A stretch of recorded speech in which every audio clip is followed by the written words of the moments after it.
അതിനു മുമ്പുണ്ടായിരുന്ന UDF കാലം തിരിച്ചു വന്നാൽ കേരളത്തിലുണ്ടാകുന്ന അപകടങ്ങളെക്കുറിച്ച് ജനങ്ങൾക്ക് നല്ല ബോധ്യമുണ്ട്. കേരളത്തെ എങ്ങനെ മുന്നോട്ട് കൊണ്ടുപോകണം എന്നുള്ളതിനെക്കുറിച്ച് ഒരു മാസ്റ്റർ പ്ലാൻ കയ്യിലുള്ളത് ഇടതുപക്ഷത്തിനാണ്. 10 കൊല്ലത്തിന് ശേഷം LDF സർക്കാർ തുടരണമോ വേണ്ടയോ എന്നുള്ള കാര്യം ആലോചിക്കുമ്പോൾ നമ്മുടെ മനസ്സിൽ പ്രധാനമായി വേണ്ടത് നമ്മുടെ മനുഷ്യജീവിതമാണ്. ഇവിടുത്തെ മനുഷ്യജീവിതമാണ്.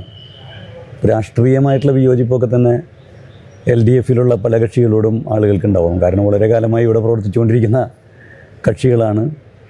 മാത്രമല്ല കേരളീയരൊക്കെ തന്നെ സ്വന്തമായ രാഷ്ട്രീയ അഭിപ്രായമൊക്കെ ഉള്ളവരാണ്. പക്ഷേ അതിനേക്കാളൊക്കെ പ്രധാനം നമ്മുടെ കേരളത്തിൻ്റെ നിലനിൽപ്പ്, വികസനം, കുറേ കൂടി സമാധാനത്തോടു കൂടി ഇവിടെ ജീവിക്കണം എന്നുള്ള താല്പര്യം. അങ്ങനെയൊക്കെ പരിഗണിക്കുമ്പോൾ മറ്റെല്ലാ തരത്തിലുള്ള അഭിപ്രായ വ്യത്യാസങ്ങളും മാറ്റിവെച്ചിട്ട് അക്ഷരാർത്ഥത്തിൽ പറഞ്ഞാൽ ആത്മരക്ഷാർത്ഥം ഇടതുപക്ഷ ജനാധിപത്യ മുന്നണി തുടരണം എന്നാഗ്രഹിക്കുന്നവരായിരിക്കും കേരളത്തിലെ ജനങ്ങൾ എന്നാണ് എൻ്റെ ഒരു അഭിപ്രായം. 2021 അത് തന്നെയാണ് ഉണ്ടായത്. നമുക്കറിയാലോ, 2021 മുമ്പുള്ള 5 വർഷത്തെ ഭരണത്തെ ഇതിൻ്റെ കാലഘട്ടത്തിൽ പലതരത്തിലുള്ള വിയോജിപ്പുകളും ഒക്കെ തന്നെ രാഷ്ട്രീയമായ വിമർശനങ്ങളൊക്കെ തന്നെ വളരെ ശക്തമായി ഉയർന്നു വന്നിരുന്നു. പക്ഷേ 2021 സംസ്ഥാന അസംബ്ലി തെരഞ്ഞെടുപ്പിൽ ജനങ്ങൾ വമ്പിച്ച തരത്തിലുള്ള പിന്തുണയാണ് ആ സർക്കാരിന് കൊടുത്തത്. കാരണം എന്ന് വെച്ച് കഴിഞ്ഞാൽ അതിനു മുമ്പുണ്ടായിരുന്ന UDF കാലം തിരിച്ചു വന്നാൽ കേരളത്തിലുണ്ടാകുന്ന അപകടങ്ങളെക്കുറിച്ച് ജനങ്ങൾക്ക് നല്ല ബോധ്യമുണ്ട്. കാരണം എല്ലായ്പ്പോഴും മനുഷ്യന് ഒരേ മട്ടിൽ, എല്ലായ്പ്പോഴും നമ്മുടെ സാമൂഹ്യ സ്ഥിതിയും അതുപോലെ തന്നെ കാലാവസ്ഥയും ആരോഗ്യ അവസ്ഥയൊന്നും തന്നെ ഒരുപോലെ ആയിരിക്കില്ലല്ലോ. പല പ്രതിസന്ധികളും ഉണ്ടാവാം.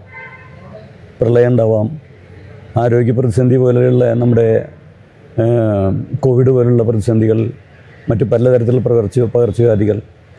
അപ്പോൾ ഇത്തരം കാര്യങ്ങളൊക്കെ വരുമ്പോൾ അതിനെ ജനങ്ങൾക്കൊപ്പം നിന്ന് ജനങ്ങളെ സംരക്ഷിക്കാൻ കഴിയുന്ന അതിനുള്ള നയവും പരിപാടിയും വിവേകവും ഒക്കെയുള്ള ഒരു മുന്നണി ഭരിക്കുന്നതാവും നല്ലത് എന്നവർ തീരുമാനിച്ചതാണ്. അത് അനുഭവത്തിൻ്റെ വെളിച്ചത്തിലാണ്. കാരണം ഇന്ത്യയിലെ മുഴുവൻ അനുഭവങ്ങൾ അവരുടെ മുമ്പിലുണ്ടല്ലോ. അപ്പോൾ അത് കണ്ടുകൊണ്ട് കേരളത്തിൻ്റെ ആ വ്യത്യസ്തത തിരിച്ചറിഞ്ഞുകൊണ്ടാണ് മുന്നോട്ട് പോയത്. മാത്രമല്ല, വികസനത്തെ സംബന്ധിച്ച് ഒരു നിരന്തരമായിട്ടുള്ള ഒരു കാഴ്ചപ്പാടുള്ളത് ഇടതുപക്ഷത്തിനാണെന്നുള്ളത് അവരത് പഠിച്ചിട്ടാണ് പലതരത്തിലുള്ള പഠന കോൺഗ്രസ്സുകൾ, പഠന പരിപാടികളൊക്കെ നടത്തിക്കൊണ്ട് കേരളത്തെ എങ്ങനെ മുന്നോട്ട് കൊണ്ടുപോകണം എന്നുള്ളതിനെക്കുറിച്ച് ഒരു മാസ്റ്റർ പ്ലാൻ കയ്യിലുള്ളത് ഇടതുപക്ഷത്തിനാണ്.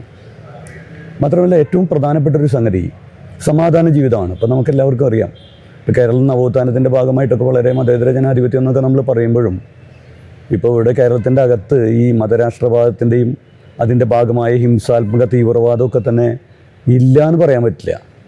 അതൊക്കെ കുറേശ്ശെ ഉയർന്നു വരുന്നുണ്ട്.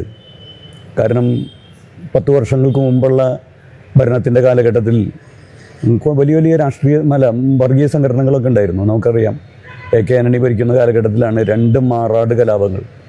നമ്മളൊക്കെ ഞെട്ടിച്ചു കളഞ്ഞ സംഭവമാണ്. താഴേക്കടയുള്ള ജനങ്ങളാണ് ചേരി തിരിഞ്ഞ് മതത്തിൻ്റെ പേരിൽ ഏറ്റുമുട്ടിയിട്ട് വളരെയേറെ ആളുകൾ കൊല്ലപ്പെട്ടത്, പരസ്പരം അപ്പോൾ അതൊക്കെ എങ്ങനെ ഉണ്ടാവുന്നു? മതരാഷ്ട്രവാദ പ്രസ്ഥാനങ്ങളോടുള്ള രാഷ്ട്രീയ പാർട്ടികളുടെ സമീപനം, ആ സമീപനത്തിൻ്റെ കാര്യത്തിൽ ഏറ്റവും ശരിയായ നിലപാടെടുക്കുന്ന ഒരു പ്രസ്ഥാനമാണ് ഇടതുപക്ഷ പ്രസ്ഥാനം. ഇപ്പോൾ PK നമ്മുടെ NSSൻ്റെ സുകുമാരൻ നായരും അതുപോലെ തന്നെ വെള്ളാപ്പള്ളി നടേശനൊക്കെ തന്നെ അവരെക്കുറിച്ചൊക്കെ എന്തൊക്കെ പരാമർശങ്ങളുണ്ടെങ്കിൽ തന്നെയും അവർ രണ്ടുപേരും പറഞ്ഞ ഒരു കാര്യമുണ്ട്. അവർ രണ്ടുപേരും പറഞ്ഞതെന്ന് വെച്ച് കഴിഞ്ഞാൽ ഈ സർക്കാരിനോട് ഞങ്ങൾ സാമുദായിക താല്പര്യം വെച്ചിട്ട് ഒരു കാര്യം ആവശ്യപ്പെടുന്നില്ല. കാരണം അവരങ്ങനെയല്ല അവരുടെ വികസന പരിപാടികളും ക്ഷേമ പ്രവർത്തനങ്ങളൊക്കെ പരിഗണിക്കുന്നത്, മതത്തിൻ്റെയും ജാതിയുടെ അടിസ്ഥാനത്തിലല്ല. അതുകൊണ്ട് ഞങ്ങൾ ആ വിഷയം അവരോട് ചോദിക്കുന്നില്ല എന്നാണ് പറഞ്ഞത്.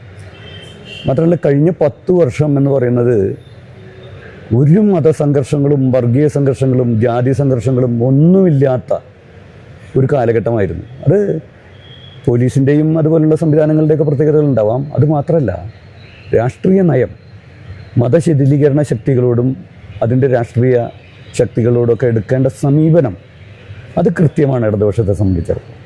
അതാണ് പ്രധാനം. അപ്പോൾ രാഷ്ട്രീയ അഭിപ്രായങ്ങൾക്കും മറ്റു പല താല്പര്യങ്ങൾക്കും അപ്പുറം കേരളം നിലനിൽക്കണം. നമുക്ക് ഭാവിയിൽ ഇവിടെ ജീവിക്കേണ്ടതാണ്. നമുക്കല്ല, നമ്മളെക്കാൾ പ്രധാനമായിട്ട് നമ്മുടെ കുട്ടികൾക്ക് ജീവിക്കേണ്ടതാണ്. അപ്പോൾ അതിന് അനുയോജ്യമായൊരു സമാധാനപൂർണ്ണമായിട്ടുള്ള പാവപ്പെട്ട ജനങ്ങൾക്ക് സുരക്ഷ നൽകുന്ന ഒരു സർക്കാർ ഉണ്ടാവണമെന്ന് എല്ലാവരും ആഗ്രഹിക്കും. എന്നാണ് എനിക്ക് തോന്നുന്നത്.